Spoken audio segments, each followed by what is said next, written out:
Can't read it. I'm looking for food color.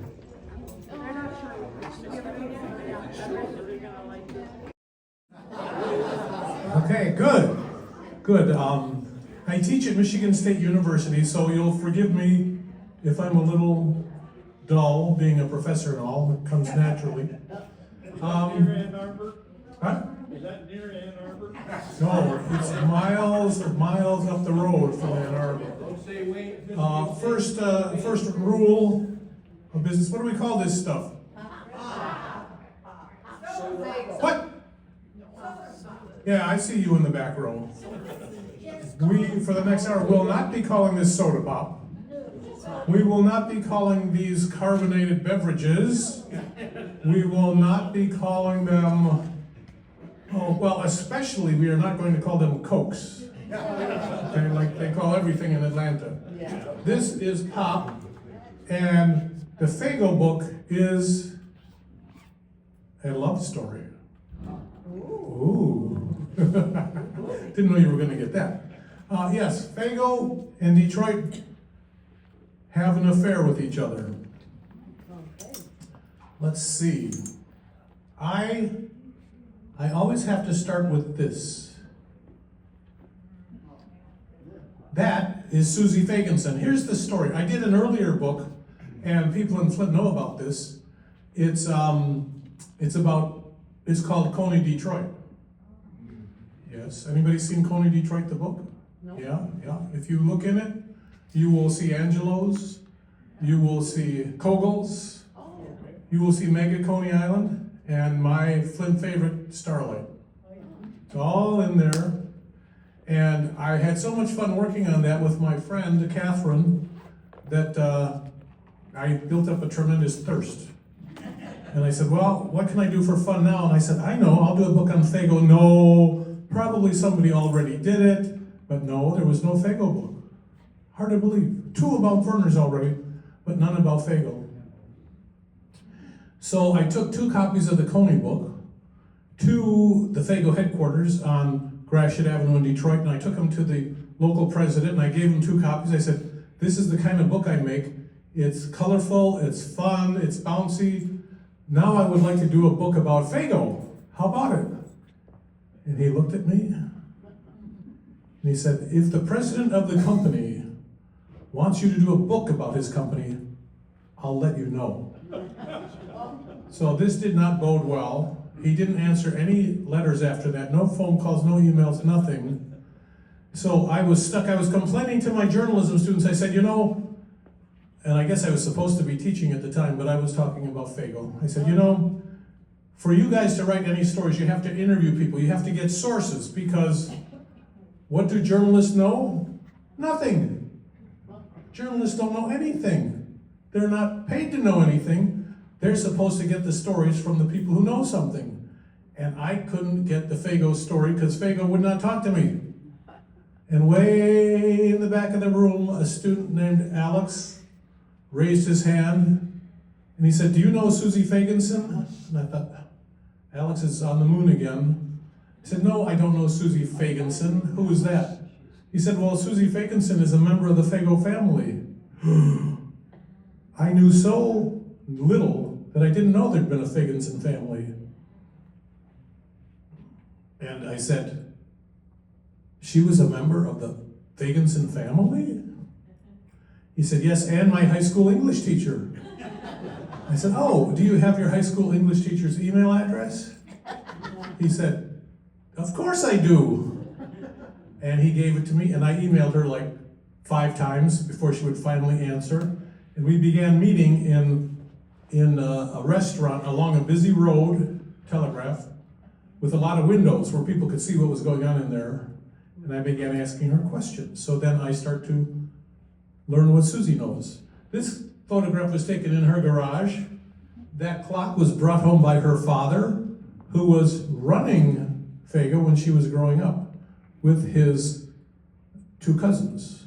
So she was my main source. I always have to give her credit at the beginning. Well, Faygo is a love story. I organized the book like a 6-pack. So there are 6 different colored sections, and they go for things like marketing, history, flavors, flavor ingredients. So that's how I organized the book. Oh, thank you, Tessa. She gave me one of these things. Love story. If you look at this closely, you'll soon figure out that hamburger, that big double cheeseburger hamburger, is not a hamburger at all. It is a wedding cake. And being kind of an expert on conies, I can tell you that thing there is not a hot dog, that is more cake. And that green stuff over there, that does not look like lettuce or any kind of vegetable. So these people love Faygo so much they had it at their wedding. We love Faygo so much, some people put it in candles. Does anybody have one of these? Okay, health tip, do not drink the Faygo candle. It smells like you can, but you should not do that. It's very bad for you. This is the Detroit Bike Company, came out with a line of Faygo bikes, all in Faygo flavors, and the paint job looks kind of sparkly and fizzy, like it's full of carbonated water.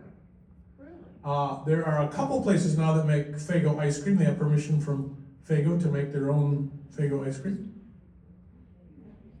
You can make this. In fact, I've done this. Even I've done this. You can make Faygo cupcakes. Have you ever used a recipe where you took out the liquid ingredients and put in pop instead? Yeah, still works, and you can do it with Faygo. But here's a pro tip. If you want those cupcakes to taste like Faygo, put Faygo in the frosting as well. That's where it really comes through. And you might say this guy he's from Flint. And you might say he let Faygo get under his skin. Yes, Faygo would never let me get any pictures or information from them, so I had to go find it on my own. I found this guy online. His name is Slacker. I found him online. It said Slacker. So I said, oh great, that's a nice arm. I'd like to talk to Slacker. Who is Slacker? So I looked around, I figured out who he was, and I said, can I use your picture if I give you a book, if the book ever comes out? He said, sure. So that's a little taste of Flint. So here we are when the Faygo story began. This is Detroit in 1903. Look how smart Detroit was. Big wide streets, just waiting for cars.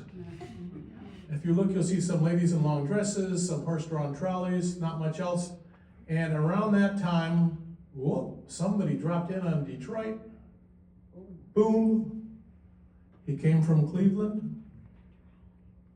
His name was Perry Faganson. He was a Russian Jew, his whole family was Russian Jews. And they moved to Cleveland, and Perry decided to go off on his own. He came into Detroit, he thought Detroit was a good market, and he was going to get into the food business.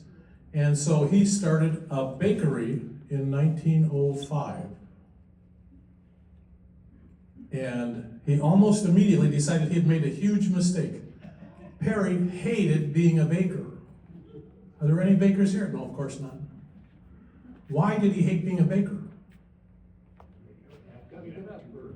You got to get up early. Yeah, everybody wants their donuts fresh at 5 o'clock, 5:30. So you have to get up at 3 o'clock. He was not a morning person. So he very soon decided this is a bad business to be in. So he sent down to Cleveland for his little brother. You have to help me on this. The older brother is Perry. His younger brother.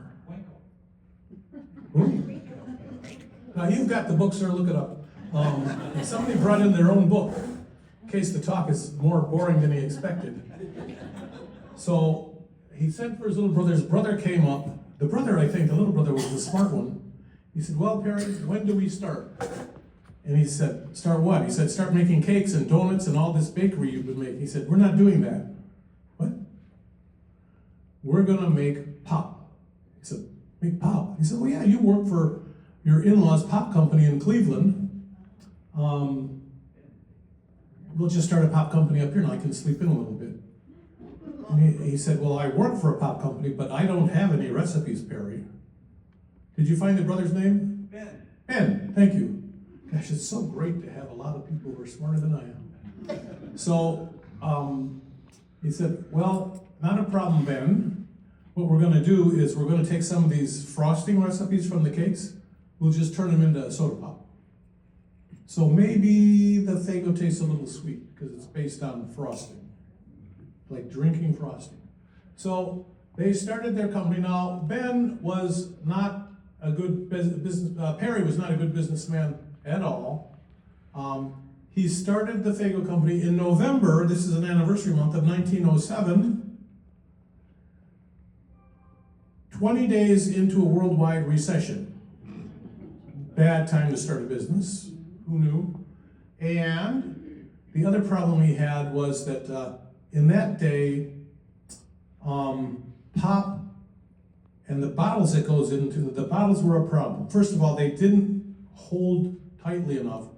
So as you drove around the bumpy wooden or stone streets of Detroit, the fizz would go out of the pop. So you had to make the pop one day and deliver it, go out the next day, collect the bottles, and then on the third day make more pop. So you're constantly starting and stopping, going out, staying in. It was a mess. Why are they collecting the bottles? Well, I'll tell you. A bottle of pop that was really small, like 6 ounces, like you see these little cans in the store sometimes. And each bottle, well, they were selling the pop 3 cents a bottle or 2 for a nickel. The bottles cost them 10 cents. So, yeah, do the math, sir, right? Instead of saying, well, I just sold 5 bottles of pop, that's 50 cents. I got in 15 cents. How long can we keep doing this? So you had to go out and collect the bottles, wash them out real good, use them again, and after it's made about 4 or 5 or 6 round trips, then you can start to make money because you paid for the bottles, which you're reusing. So it was a crazy way to start a business, but look at this. Oh, I have to make a little costume change, excuse me. I'm back. Okay, so that is Perry sitting at the wheel of his 2-horse-powered wagon, Fagenson Brothers Bottling Works. Their first wagon had only 1 horse, then they got up to 2 horses. This you got to pay for this stuff, equipment, and then to feed the engine. So they were doing pretty well because in the before 1910, Detroit became the fastest growing city in the whole world. Why was that? Right. Flint did pretty well too. The auto works, Mr. Ford made it the fastest growing city in the world, so you could sell a lot of pop to those hungry workers. And here they are, coming out of the Highland Park plant, where Henry Ford attracted people from all parts of the world where people were allowed to move to the United States to work for $5 a day. I think Ford's trying to go back to that wage. And 8 hours a day was all, not 10 hours a day for less money. 8 hours a day, $5 an hour. So they jammed the place. Now, in those days, here's what happened. That horse and wagon contraption, here's the way it worked. You did not have to sit up on the wagon like that. You could walk alongside it. Walk along here on the sidewalk. The horse is pulling the wagon here. You get to a saloon where you sell a lot of Faygo. The horse stops. Before you do, you take the fresh pop out, you bring the bottles back, and you go to the next saloon. The horse doesn't need any commands. It knows where to stop. You stop there, do the whole thing, deliver the pop, get the bottles, which was really, oh, I'm sorry, I put your dog to sleep. It was really a handy thing, except if you wanted to take the wagon and take somebody out on a date, because the horse always stopped at all the saloons, no matter where you were going. So they had to work with that. So the saloon was one place. The other place they sold a lot of pop was at, you see newsstands on the sidewalks? They also had pop stands. Now some people there called it pop and other people called it soda or whatever that lady said, whatever you said. Soda pop, carbonated, but they were trying to be, and the Fagensons were like, no, we sell pop, it's for fun, it's not highbrow. And so these workers got very thirsty and would run out and buy pop if they could, but Henry Ford had another name for pop. He didn't call it pop. He called it belly wash. And if you read anything about Henry Ford, you know that he was an opinionated millionaire. Where have we seen that? And he had the gates to the factory closed at lunchtime, so the men couldn't run across the street and get pop. One person said, well, what did they drink at lunchtime? And I said, beer. And she said, oh, okay. No, I don't think they could get beer either. So they were selling so much pop, despite Henry Ford. After you get a fork, you can get some pop. They bought a truck. And here you recognize Ben by the smile. I'm sorry, Perry. This is Perry. This is Ben. Wait, we're not sure who that is. That could be Ben up there. We're not sure. Susie couldn't figure it out with her family, but that's definitely Perry. And you see, he's always smiling. He has this hat on. And he's made enough money. They made enough money, the Faygo brothers, that they bought this whole new truck, and they bought it from Ford. No. What do you mean, no?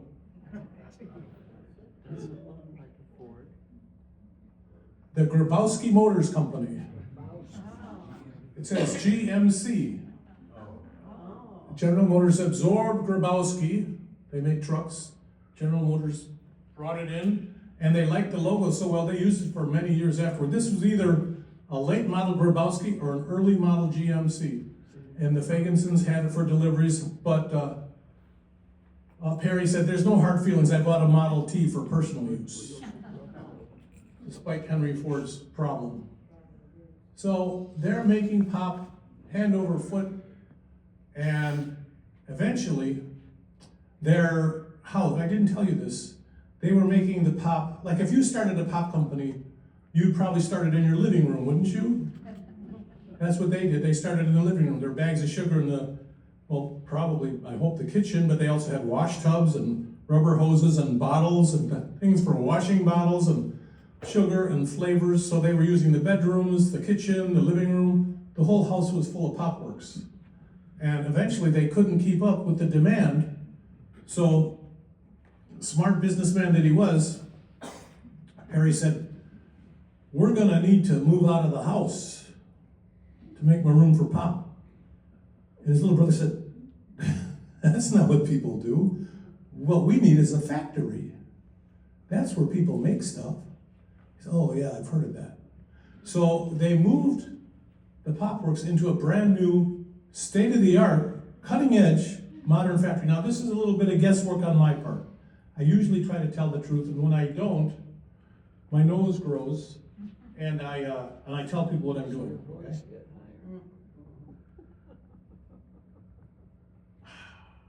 If you want to do that, I won't be offended. Go back there and get some. So, when I was trying to learn from the Faygo company, they said on their website that Faygo started in 1924, the name Faygo. They started with Fagans, and everybody agrees. But they said in 1924, they became Faygo. Well, if you look in old copies of the Jewish News, there's an ad for Faygo, not in 1924. The earliest ones I saw were in 1920. Good job there, Faygo, of today. Who's this guy right up here? Perry. Yeah, Perry, you recognize him by his smile? Yeah. Yeah, that's Perry. We don't know who the other guys are, but they're doing some hiring.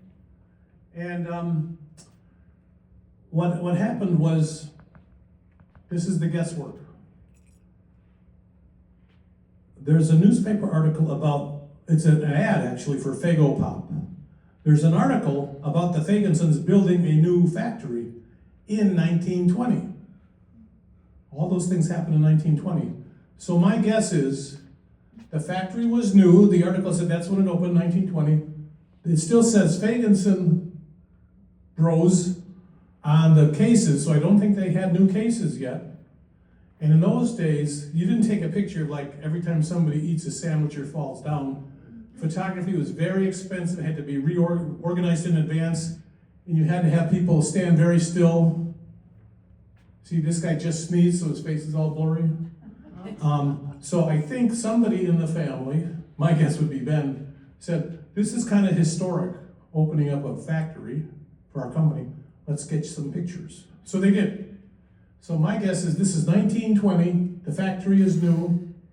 They advertised that they could make 60,000 bottles of pop a day, untouched by human hands, which I had never really thought about touching the pop, so I'm glad it wasn't. Let's see, I think I have, oh, you guys got the good show. They paid extra for that. This is inside the factory, same problem with the cases. There's Perry, hey man. There's Perry smiling next to a guy with a straw boater on. In the back, by the windows, you can see 3 people back by the windows. 3 people here, 1 person there. A couple people I want to call out. Notice this African American guy here, 1920 Detroit. Kind of unusual. Their home, their factory was right next to an area in Detroit called Black Bottom. Black Bottom, in fact, they lived, well, I'll show you what street they lived on. It was kind of the north end of the main street for Black Bottom. Black Bottom was the only area where black people could live in Detroit. They couldn't buy or rent anyplace else. It was illegal. And so they lived up the street from where this guy must have lived, because he couldn't have lived anyplace else. That's the only place he would have been allowed. And this was actually a lot closer to Black Bottom than the Highland Park plant was. I also want you to notice this guy here. What's he doing? Smoking a pipe. So I thought, ick. All that effort to not touch the pop, and this guy's smoking over what? Bottles of pop. But bottle collectors are very smart about bottles. Maybe some other things. He said, Joe, look at the pop bottles. I said, what's going on? They're upside down. Those aren't, but these are. He said, yes, once the bottles are capped, they put them in the cases upside down to have the weight of the bottle hold the cap on a little bit. So there's probably no ash in any of the pop. It's just reassuring. See, we're learning a lot of good health safety. So that's the factory. This is what I'm talking about. Hastings is right here. This is such a good setup you guys have here. Hastings goes down into historic Black Bottom. So Hastings comes in like this. It's more like up here, really. We put these bubbles here to get it in. Nobody calls that area Faygo Town except me. So you can do it. I mean, I don't have the rights to it, but people will think you're a little nutty. This is where the bakery was, 1905 to 1907, just like I said. 1907, they start the pop business in their house. 1920, they move clear like 4 blocks away. This is partly why I say this is a love story. The Fagensons loved Detroit. They wanted to be there. So close, you could have carried everything down the street. So they went to their pop factory at Beaubien and Erskine. But in 1935, they're going to leave and go way far away, thousands of feet, to their new location where the Faygo factory still is today. So since 1907, they've been making pop in this little area. They won't go away. They love it. You'll hear more about love. Okay, I got that locked in now. Okay. Hi, Susie. I got one too. Yeah. A friend of mine gave me this at one of these talks. He said, my wife told me to get rid of all my junk. So here you go. And pretty soon, Miss Debbie will tell me to get rid of this. And I will, but not for now. I hide it from her. What is that called? What is this called? Seltzer bottle. Very good. What goes in a seltzer bottle? No. Seltzer goes in there. And seltzer is nothing more than carbonated water. And we are in the part of the book that talks about what are the ingredients in Faygo. And of course, the main ingredient in Faygo is what? You don't trust me anymore, I know. Not after that fourth trick. It's water, and then there's a little bit of sugar, and then there's some, about that much, and then there's flavors. I spent most of that chapter, the grape chapter. By the way, would you stand up a second? When she came in, what's your name? Kathy. I said, Kathy, is your hair colored grape? She said yes. And then she got a cup of grape back there. I did. Favorite flavor? Grape? Grape? Of course. Nice, okay. Very good. You can get your hair in any Faygo flavor, I think. Mine is going toward the clear one, where you can't see it. So, the main ingredient is seltzer water. I could spend a long time on this, but I don't think I will, because it drags down a little bit.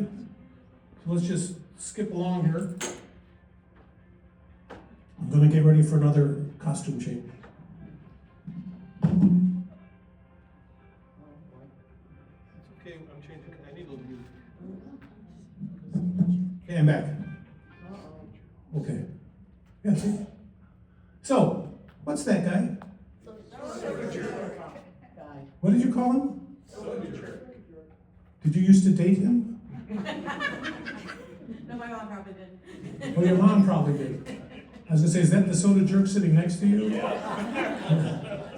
Why do we call, every place I go, it's usually women, they say, yeah, he's a soda jerk. They jerk the handle. What? Yeah, they jerk the handle, sure, okay, I'll believe that. They jerk the handle and all that carbonated water shoots into the glass. Now here's what happened. People believed that seltzer water or carbonated water, the first we discovered it coming out of the ground, then we figured out how to make it, which is much more convenient than going out hunting. And people decided, well, we drank some, we didn't die, I guess it must be healthy for you. So they decided it was a healthy beverage, and they started selling it in pharmacies. So you could go in and you could get seltzer water. Now, seltzer water doesn't taste that good all by itself. Some people say it's a little bit bitter. So they started fixing it up. Now, pharmacies can get a lot of stuff, including a lot of flavors and fruits and juices. So they started fixing up the seltzer water, and this is where pop came from. Seltzer water with flavoring in it. One person said, oh, he just made somebody an egg cream. And I don't know what he made, but I'll let you imagine. Maybe you can, on the way home, stop someplace and try to get one of those. So this is what they did in the pharmacy. So, Detroit's oldest surviving pop company is not Faygo, it's Werner's. And James Werner was a pharmacist. Yes, a pharmacist. Yeah, that's a lot of knowledge in this room. James Werner was a pharmacist. Coca-Cola was started by a pharmacist. Pepsi-Cola, started by a pharmacist. Dr. Pepper, I don't know if he was a real doctor, but he was a pharmacist. And Ben Fagenson was? A baker. Oh, you guys are on it, yeah. He was a baker. He didn't fit the mold. So the early pops, a lot of them were started by people who were in the pharmacy business and could do this easily. Here's what I really like to talk about. This can over here, it's like one of these. They have aluminum and steel cans. On the side of it, in 1977, for those of you who are taking notes, Mort Fagenson, you'll meet him soon, wrote that when we started this company 70 years ago, we wanted it to be fun and colorful. We wanted to have a rainbow of flavors. We were talking back by the Faygo bar there, and we're talking about how many flavors have they had. They used to have a commercial that said, how many flavors do you know? So I called Faygo, this is important, history. I said, how many flavors have you made over the years? And do you know what they said to me? Nothing. They didn't tell me. I don't think they know. They didn't tell me. So I started gathering flavors from old ads, things you find on eBay, newspaper clippings, press releases. I found more than 150 flavors. And I've listed them all in the back of the book. Some were, of course, the early flavors, the grape, orange, strawberry, which is what we call red pop. Yes, we do. And then they had some others like, who was looking for the banana cream pop? Yeah, right there, right back there. She said, I think there was a banana cream pop. Right now, what are you drinking tonight? Bubblegum. How is it? It's pretty good. Okay, pretty good. That's a new flavor. Bubblegum is new. Came out the same time as cotton candy, I think. I don't prefer them. I told her, with some of those pops, each sip is better than the next one. So think about that. So they had a lot of flavors going way back, and lately, in recent years, they've been coming out with sometimes, they even brought back a flavor that was out of our market for a while. Pineapple orange, a really yummy flavor. You could make your own, but I sort of like people to make it for me. So when I see pineapple orange, I might buy it, drink it before I get home. 24 ounces. I can't help it. So I want to tell you about one of my favorite flavors. I'm drinking it right now. And of course, that flavor is rock right. Isn't she beautiful? I mean, the curves and everything. I think that's just a beautiful form right there. Well, sir, what are you looking at? Oh, he's looking over here. Oh, this is a Victorian lady. I wasn't talking about her. Victorian ladies, you may have heard, maybe you know some, are very prim, very proper. They do not drink at all. They do not drink. But occasionally a Victorian lady will get a tickle. That's how I got this big cup of pop here. I said, I'm losing my voice. Somebody said, do you want water? I said, no. So a Victorian lady might get a chest cold somehow. I don't know how that happens. And they need medicine, which is okay, for the tickle. And rock and rye and rock, basically the same thing. In fact, this guy Van Beal sued other people to try to tell them that he owned the name. They couldn't use it. He lost. Eventually went out of business. What is in rock and rye? Can you guess from tasting it? What? Coke. Some people say Coke. You say no. Root beer's in there? No. Rye. What is rye? Rye is whiskey. It's made from whiskey. Yes, she's drinking whiskey for her sore throat. Every Friday night, it gets a little bit scratchy. So she's drinking whiskey, that's the rye. The reason you have rock there is you can try this on your own if you want. You can get like rye whiskey, corn whiskey, barley, and you can try them all. Some people find rye to be a little coarser than the others. They like it for that reason, some of them. They prefer rye. But some people say, no, I need it to be softened up a little bit. So people were always putting stuff in rye to like soften it up. So we tried it. We did this experiment in my house. We found that lime was pretty good in rye. Of course, the longer you drink the rye, the better it tastes with anything. Right? But typically what people put in there is rock candy sugar. So rock is sugar in whiskey. That's what she's drinking. And she's better for it. Now, this does happen to be one of my favorite flavors. I want to tell you about this guy. He was hired at Faygo and stayed for more than 50 years. He was brought in as a chemist. Well, let me get in the part a little bit.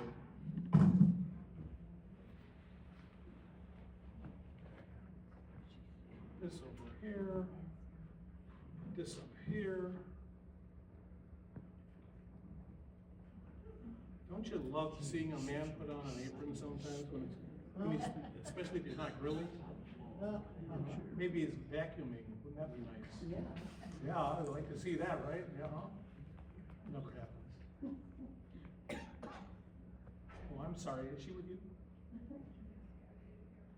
Never mind. I'll ask you later. So, This guy is a chemist.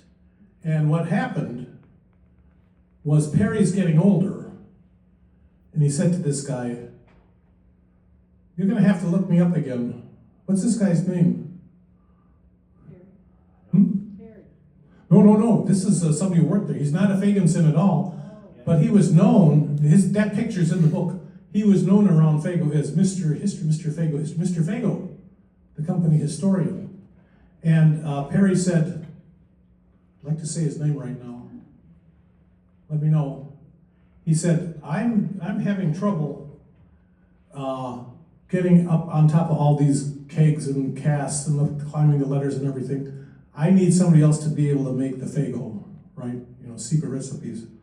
And he said, "I want you to learn how to make the rock and rye." He said, "You're kidding. I can make the rock and rye." I said, "Yes, I need you to. Now, shut up and listen."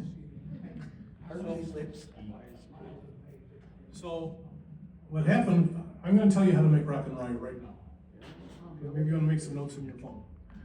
You take a flavor mixing bag, that's what this is, and you pour in a gallon of this, and then you pour in a half a gallon of that, and a quart of this, and a pint of that, and a tablespoon of this, and then another tablespoon, and a teaspoon of that, and then you stir it all up. And then you take this rag, this cloth, and you shake it over the bag, and you say these words. Well, chemists don't, no, we don't do voodoo, we don't do magic words, nothing like that. We follow procedures and we use real ingredients. So he said, okay, so he made his first batch of rock and rye without any of this mumbo jumbo, and it didn't come out right. He said, "I must not have been careful enough with my ingredients. I'll be very careful." And he did it exactly right. None of this. It was wrong again. He said, "I don't know. I'm not going to try it a third time in the same way and expect a different result. That's insanity." So he did it again. This time he used the cloth and the magic words. Came out fine. So, I believe that to this day, this is how Faygo makes rock and rye, and they have not told me otherwise. So, I think they would if it was wrong, right? So there we go. This is that other ingredient we talked about, kind of important in pop. During the big war, the first war, the Great War, there was, from the United States Food Administration came a recommendation that we use less sugar. For dessert, have an apple or a peach. Don't have cookies all the time. You don't have to have cake, pudding, candy. Have something sweet, but not with sugar. The problem was that all these ships full of sugar from places like Cuba and Panama were redirected to this enormous woman who looks like she's in Manhattan. I think she sat on part of it. And so they couldn't get the ships they needed to take, that says probably, men, equipment, and food to the Great War in Europe. So they recommended that people not do that all the time. Did you find that guy's name? Yes, he joined in the 1950s. His name is Harvey Lipsky. Harvey Lipsky, yes. I was pretty sad that I didn't get to talk to Harvey Lipsky because he knew a lot that Susie didn't know. But by the time I found out about him, he couldn't really talk anymore. It was too bad. So we got through the war. We didn't have to ration. Little did we know, I guess some people knew there was another war coming. And what happened after the Great War, the first war, before the second war, was 1930. Remember I told you we'd come back to 1930? Here's what happened.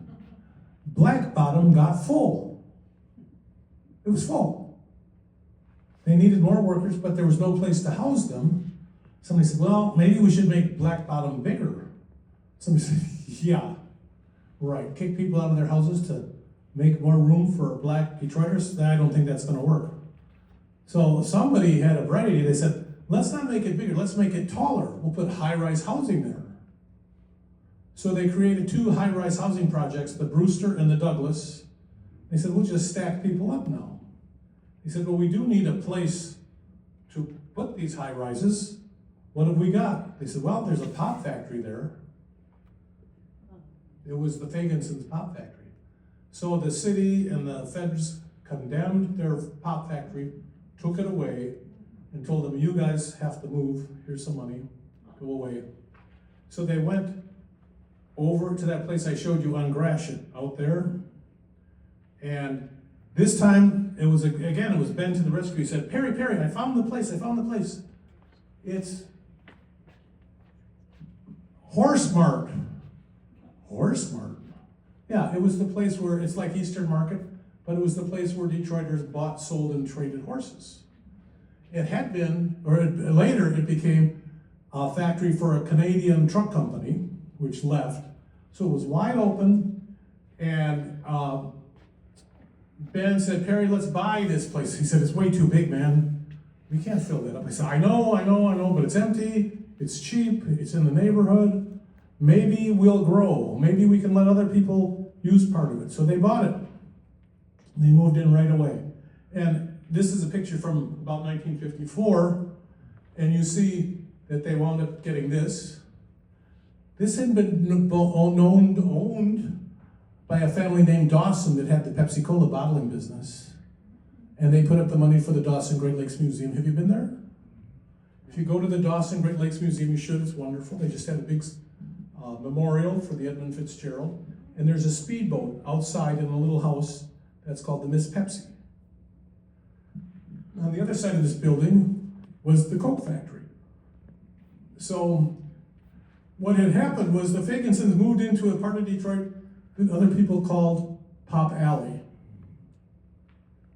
There were like 30 pop and beer companies all in the same neighborhood. So just imagine you're in bed, it's 11 o'clock, you're trying to go to sleep, and all the trucks full of empty bottles are coming back. And you're like, what's that noise every night? Or imagine on a nice summer day, try to imagine summer. What must it have smelled like? Pretty confusing, right? So, this was Pop Alley, and Faygo is the last surviving pop maker in Pop Alley. So, World War II comes along. Now, if you want to get some sugar, you need these. Ration coupons. Oh, wow. Yeah, you're too young. Like when I take my mom shopping, she's 96 and a half. I came here from visiting her. I visit her pretty much every week. Every visit is a little bit different than the last one. And when we go shopping, she'll say, oh, get some oleo. She wants the oleo. And some people still call it oleo margarine for people like my mom, I guess. So a lot of things were rationed. I'm not going to ask you to name them all, but it's nylons and rubber and all kinds of stuff. And the first thing rationed during World War II was sugar. The last thing to come off the ration was sugar. Sugar was that important. The history of the world and sugar is a complicated one. So, this name I remember for some reason. This is Private Martin Taylor from Detroit. He's in Italy. I wanted to find a picture of him drinking Faygo, but he's drinking Coca-Cola. I think I can tell you why. For ordinary folks like us, we need ration coupons and money to get our ration goods. If you're a big company that uses a lot of sugar, like Faygo or Coca-Cola or Aubrey's or Sanders, you don't need coupons. They just cut you to 80% of what you used the year before. So you just got to cut your sugar use by 20%. Hard.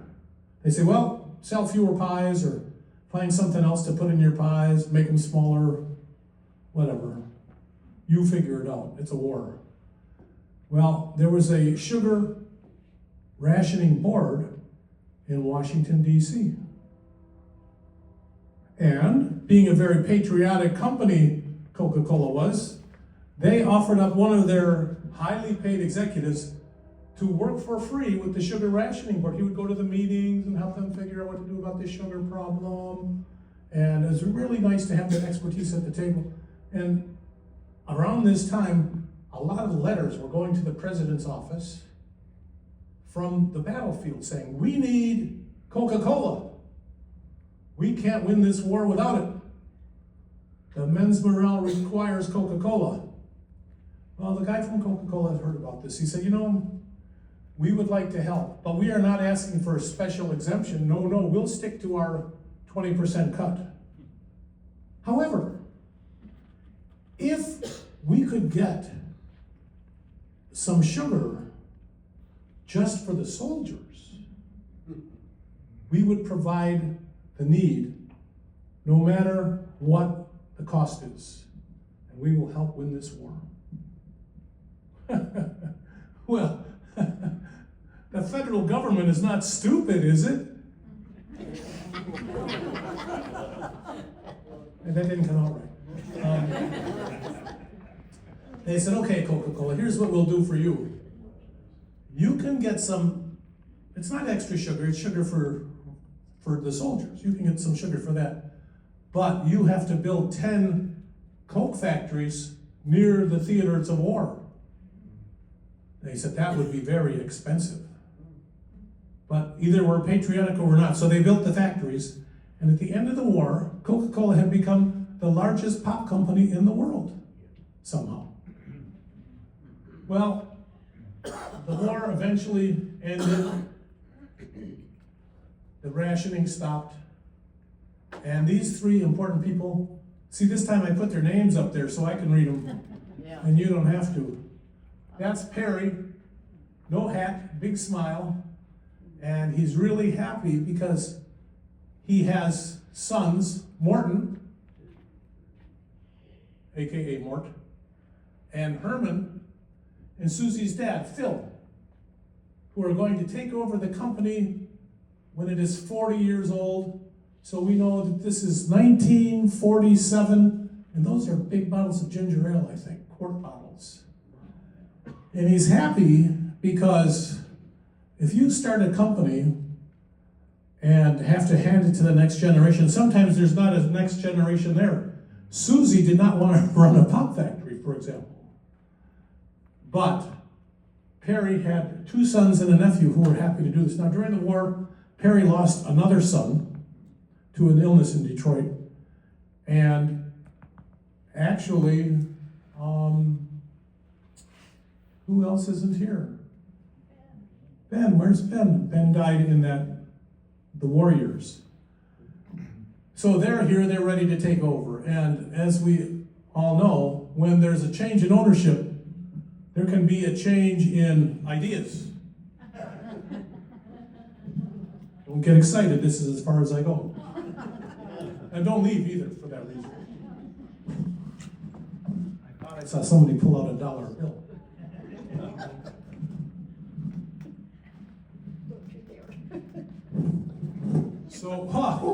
So now it's time. You aren't recording this, are you? The whole. He records everything. Oh boy. You're never safe from a camera. So what happened was Mort and Phil worked in the factory. Herman did not come into the factory very much. He was a son, but he mostly worked, I think he worked on Zoom. He was the bookkeeper and he didn't come in. But Perry and Phil were there, Mort and Phil were there like 5 or 6 days a week. The old man loved the business so much. Here he is on the company steam shovel. No, not really. They didn't have a steam shovel. They rented a steam shovel so that they could connect to the other factories. It became a bigger operation. As other people went out of business, they expanded. And he was still there. He said, "We make good pop with lots of flavors, good ingredients at a fair price. We do not want to be Coca-Cola. What kind of name is Coca-Cola?" He says, "We treat the people in this neighborhood right. We do not want to take over the country. We do not want to go to Ben's family in Cleveland and take over Cleveland. We just do good pop here. So he was really thinking of a small, one state kind of pop company. And he was high on standards, this is one of the few factories that had, at the factory, flavor chemists, water science chemists, all kinds of people who could develop a pop and then change it overnight right there if they didn't like what they were tasting. So they could be very innovative, and they needed to be, because they're not trying to sell just one flavor.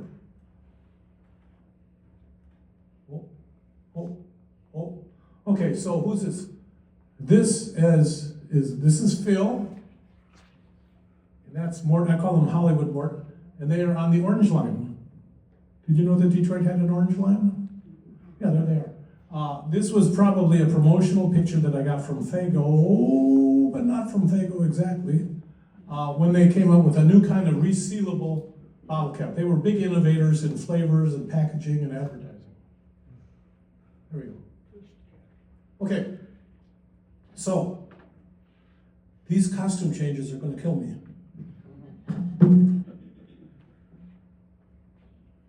So, inside the factory was Susie's dad, Phil, all the time. Outside, talking to the media, going to city council meetings to like fight the bottle bill. That's where Mort went. Mort liked to have the limelight on him. He also liked to schmooze with the stars and set up TV commercials, as you'll see. And so here we are inside the factory. Those are 1-quart bottles. They are very heavy. So I've talked to Susie like 4, 5, 6 times, but I don't want to stop because she's my main source. So I kept saying, well, can we meet again? Can we meet again? Can we meet again? Eventually, Susie let me in her house.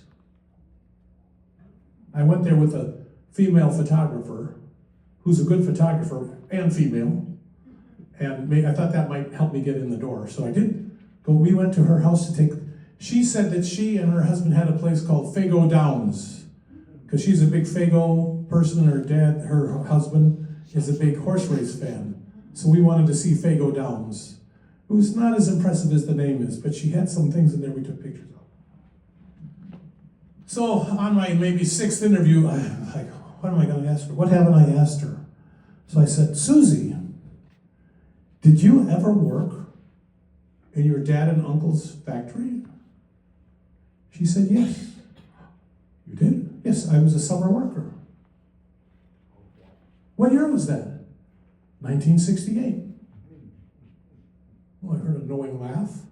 1968. I said, ooh, what happened? She said, well, when we saw what was going on the TV, we did not go to work that Monday. And maybe not Tuesday either. We did go to work, but not right away. And I was worried. I drove down there with my dad in the car. I was in the car, he was in the car. And we're going down Gratiot. And over here, I see a little shop that was one of, it was like a pop shop, a mom and pop. And it had been looted. And this one over here, another one of our customers, one of the places where we sold pop, had been burned. And this store over here was just gone. I did not know what to expect when I got to the factory. She said, I got to the factory and we parked and I couldn't believe my eyes. So what happened? She said, not one window was broken. They didn't touch the factory. I said, that's weird. Why do you suppose that is? She said, well, when I got inside, I went to my father's desk. They had big green military type desks, her uncle and her father, pushed together. No secretary, no carpeting, very bare bones. She said there was a list on my father's desk. It had names and numbers. Green, $20. Jones, $21. Anderson, $5. She said, I know what happened. My dad and my uncle were making loans to people in the neighborhood. They were being nice guys, so the people left them alone. Huh. I said, that's a nice story, Susie. I don't believe it. She said, what do you think happened? I said, well, if you go to look in the Michigan Chronicle, the black newspaper in Detroit, from the summer of 1968, you'll find an article. Well, actually, you won't. The April issues are missing. Can't find them anywhere. We don't know what happened. April, earlier in the summer. But a hardworking librarian in the library had the job of making an index card for every major article appearing in the newspapers. And she left a card, I left it there too, in the card catalog, saying there was an article in April saying that the Fayginsons hired from the neighborhood. About 60% of their employees were black, and about 70% of their manufacturing employees were black. Some of them were managers, and some of them were 50-year employers. I said, Susie, people aren't stupid. They're not going to let the place where they make their living get burned. I think that's what happened. So that's partly why I call this a love story. Now, green section is about marketing.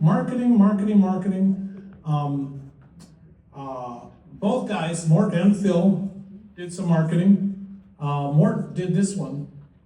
He was in charge of, okay, so we switched from taking our pop out in our truck in little loads to all these stores, to Great Scott, A&P, Farmer Jack, what else am I forgetting?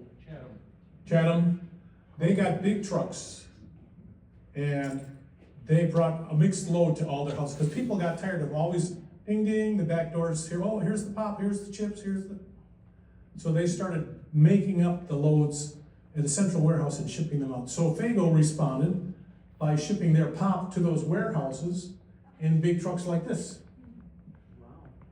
Wow. Yeah, so when they were making the truck, Phil had a brainy idea. This is Susie's dad, and he said, when you make our trucks, now this picture was taken inside of her house.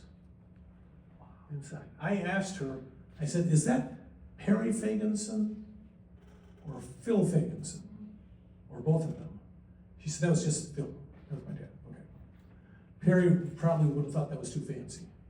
So Phil said, when you make our truck, make it red on one side and blue on the other side. So if you're walking down Gratiot Avenue and you see a truck going by, you say, oh, the Fayginsons are doing all right. They have a nice, fancy red truck. And then a few minutes later, you might say, oh, they also have a blue truck. Well, maybe not. Maybe they just have one truck, but it's painted in a funny way. So now Susie told me not to tell anybody this, so listen up. She said, on the weekends, the family, we would go out to some of the places where our pop was sold, and while one person talked to the shopkeeper, the rest of us would go back by the pop and put the Coke on the floor and put the Faygo up at eye level. I get it. But you didn't hear it from me. I saw this picture, because I can't get anything from Faygo, so I'm looking all around. I saw this picture, I wanted it. It said it was taken by Nailhead. Anybody know Nailhead? What that means? Nailhead is a type of engine made in Flint. And this photographer went by the name Nailhead online. I said, oh great, he's right up there with that other guy, Slacker. Yeah. So I looked around, and I found that Nailhead had some pictures on Instagram or something like that, but he also had a Facebook page. So I wrote to him, I said, I shouldn't assume, I said, dear Mr. Nailhead, I saw your picture, I would like to use it in this book. Could I get a copy of that picture and the story that goes with it? He said, oh, sure.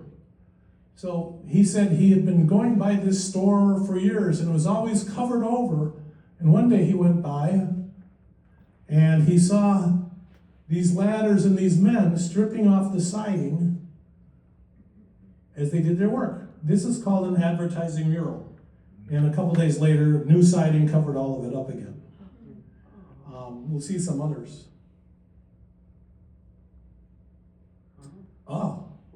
So this is a story that has a happy ending.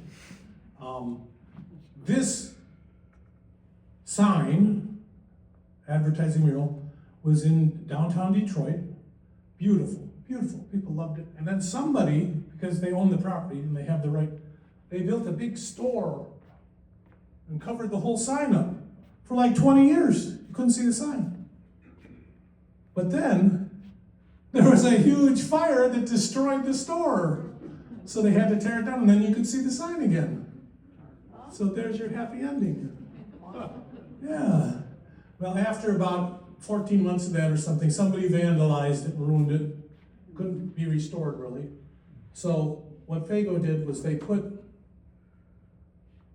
a replica of that sign on their building. So if you go toward Detroit on Gratiot, on the right side, that's sort of the south side of Gratiot, southwest, you'll see that sign. That's their building, which doesn't look at all like the picture I showed you of the horse mark. Looks like a big shoebox now. Okay, I like this one. This is a billboard of the kind you'd find in a lot next to a store. Not up on the sticks, but in an empty lot next to a store. Means come in here for Faygo. I'm looking around a little bit. You know that's not his sister, right? No boy looks at his sister that way. I kind of wonder if they're still together and if they might come out someday. I don't know. Got that twinkle. Oh. Okay. This is kind of famous. This is for one of my favorite flavors. You can still get it, black cherry. So what's happening? Oh, in fact, a good way to look at this is right here. On this can, you see two urchins and a little girl there. This is what the actual commercial looked like. This is an artist's conception over there. The actual commercial, they look kind of more angular like this. And what's happening is, this was on a pop can, black cherry.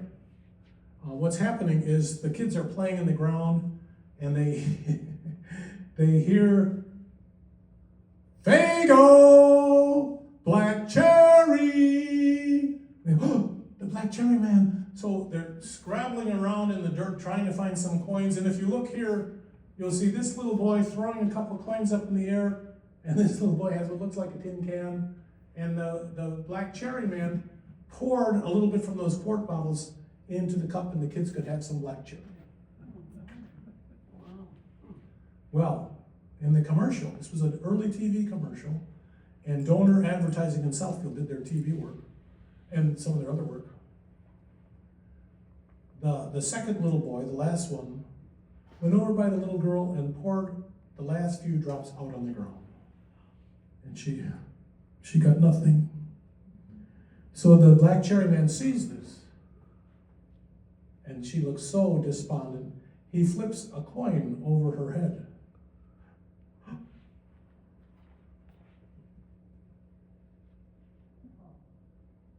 And she holds it up to the black cherry man. He gave her a whole bottle of black cherry. And she went over to where those boys were. And I'm going to give you this coin here. This comes from Uptown. I don't know if you ever had some Uptown. So these commercials, Mort loved these commercials. I love these commercials. I think this is why I was so interested in the subject. I grew up, some say, in the late 50s, early 60s, loving some commercials. Black Bart. The Faygo Kid. The Faygo Kid? Who's the Faygo Kid? The one with the white cowboy hat. The good guys all Oh, the Faygo was a heading through the mountains. They call the Wells Faygo Express. The cargo, so I hear, Faygo old-fashioned root beer. The tasty drink which really has goodness. Look out! It's a hold-up! It's Black Bart! Oh, Fifty! For my life, I see! Oh, hush up, gal. It's that famous drink I want. That case of Faygo old-fashioned root beer. So when they say, which way did he go, which way did he go? Tell him he went for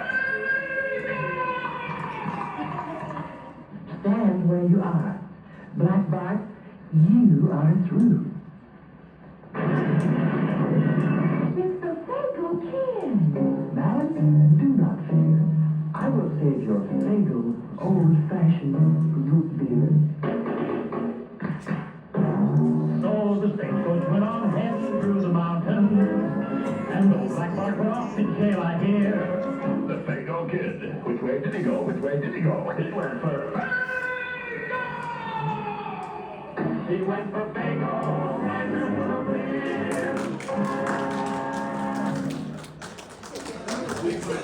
I had been a John Hubley who worked for Disney and UPU before he went to advertising. Wasn't this a great commercial? Yes. Oh, this old thing. Maybe you might remember this commercial. Who's that? Faygo boat song. The who? The Faygo boat song. Faygo boat song. What are you talking about? It's having Al Perry lead a trip to Pablo on a Pablo boat.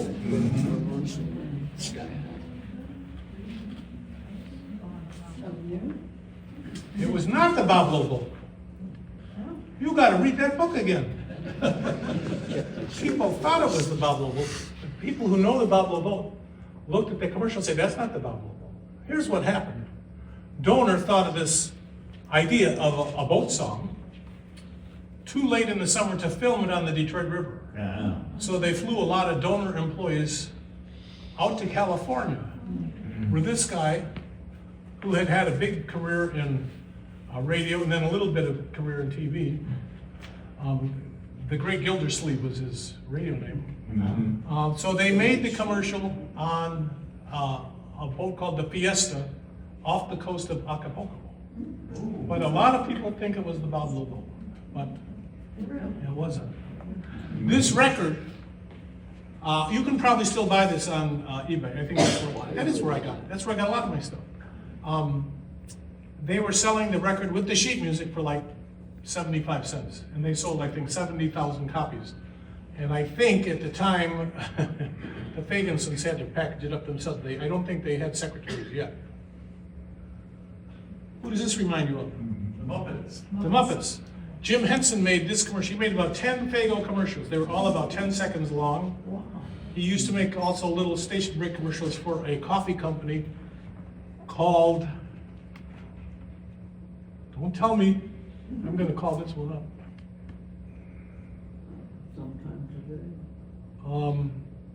Wilkins.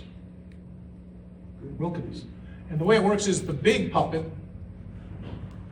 wants the little puppet to drink some Wilkins, and he won't. So then something hilarious happens to the little guy, like he might be with a chainsaw, or a steamroller, or a machine gun, or something like that. And it's really kind of sick.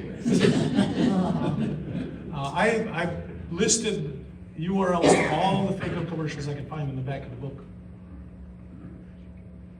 1965, big year for the Tigers.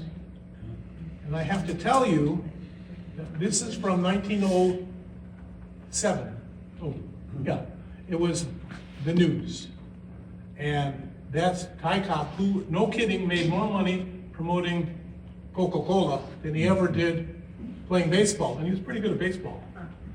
And what happened in 1965 was the Tigers decided that they would handle their own, that's a 1965 pin, just for free.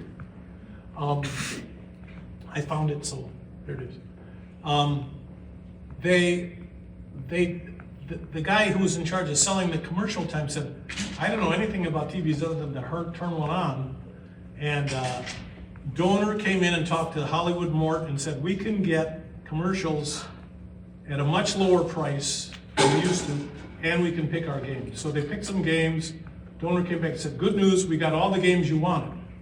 You didn't have to buy the whole season, you just pick the games." And he said, "And as a bonus, our commercial is going to go into Toledo and Traverse City." Mort said, "That's not good news, that's terrible. There's no Faygo in those cities." What should we do? You need to find a different commercial to go in your spot there. Well, that's ridiculous. You have to make a whole new commercial for 2 towns.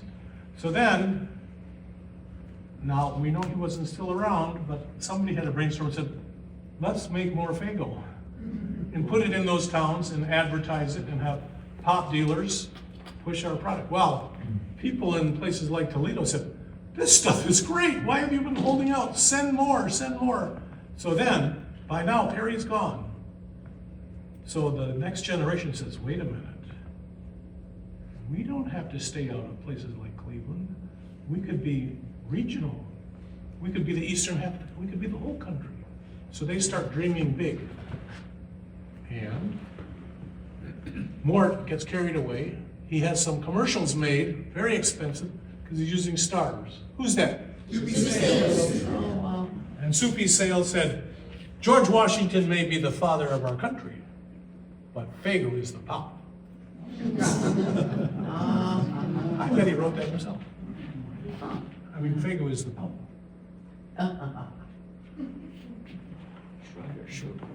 Who's that? And they used a voice impersonator to make a commercial for, new at the time, a diet flavor called Frosh.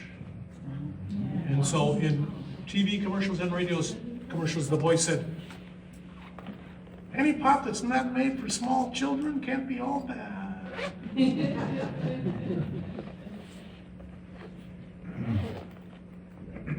Now, they were not in the commercial, but they were in that poster on the Horse Mart slide.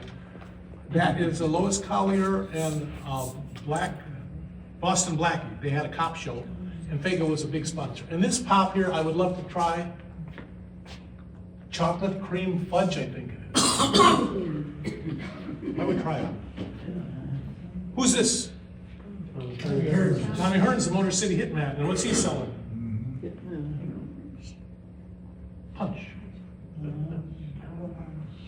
So he said, I always wanted them to make a commercial with Darryl Strawberry, but maybe it's best not to. And this was my favorite commercial. This is a Detroit Lion, defensive tackle. Alex Karras. And after he quit playing football, everybody was worried that he was just going to get enormous. He was already pretty big. And so they made it, so he was hired to sell Faygo diet flavors. And so they have a commercial looking down at him. He's sitting at a round table looking up at the camera. And there's a pizza about as big as this table. And the announcer says, Alex, I thought you were going to watch your weight. He said, this diet Faygo tastes just like the regular. The announcer says, Alex, what about the pizza?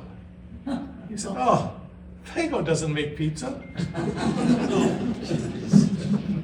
True. Okay.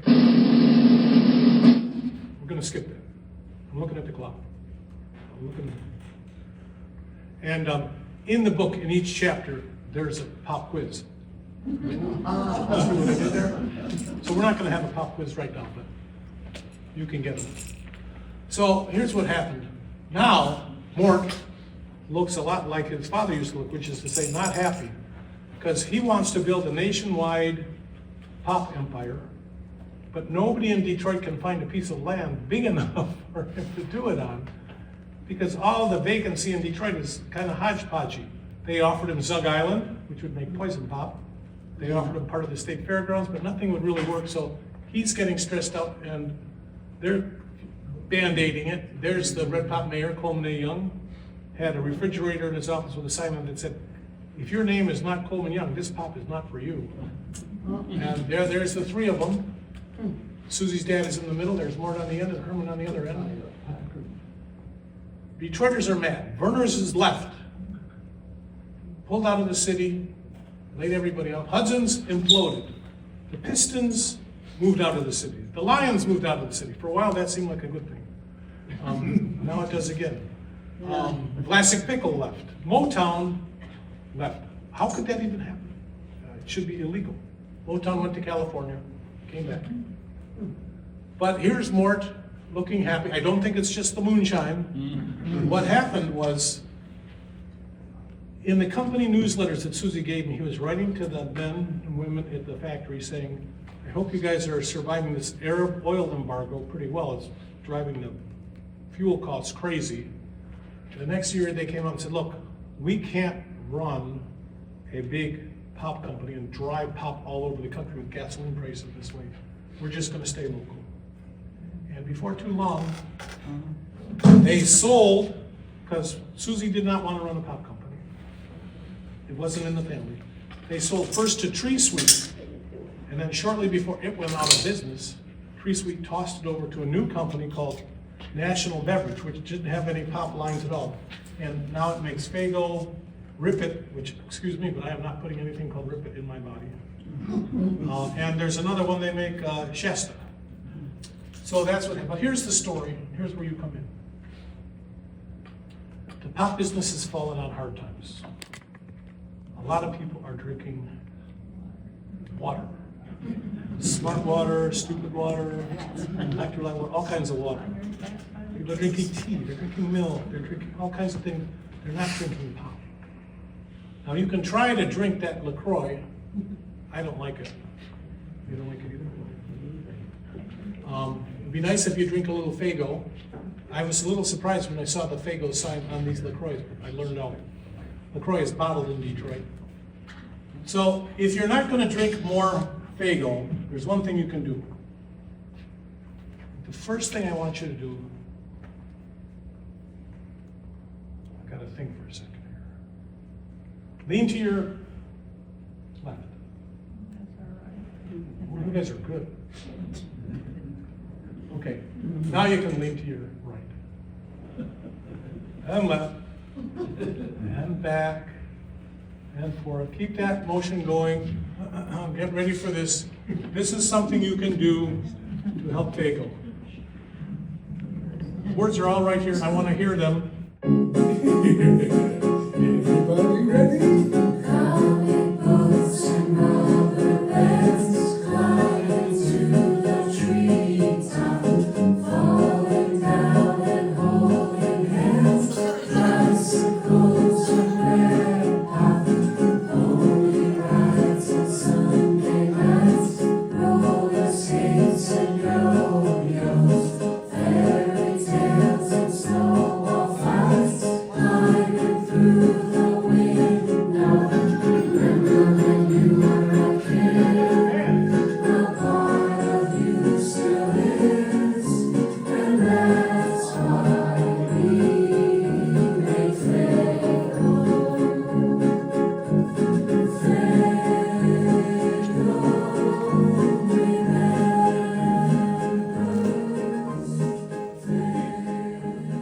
There you go.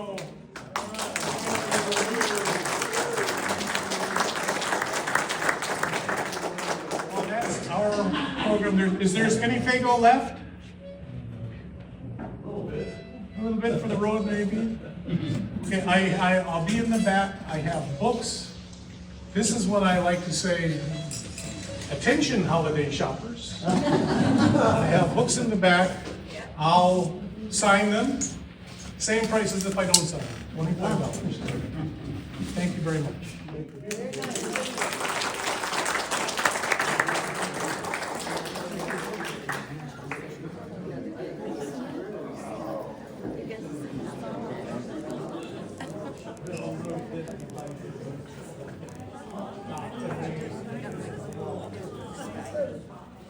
And I'm too young to remember all of that stuff. Oh, yeah.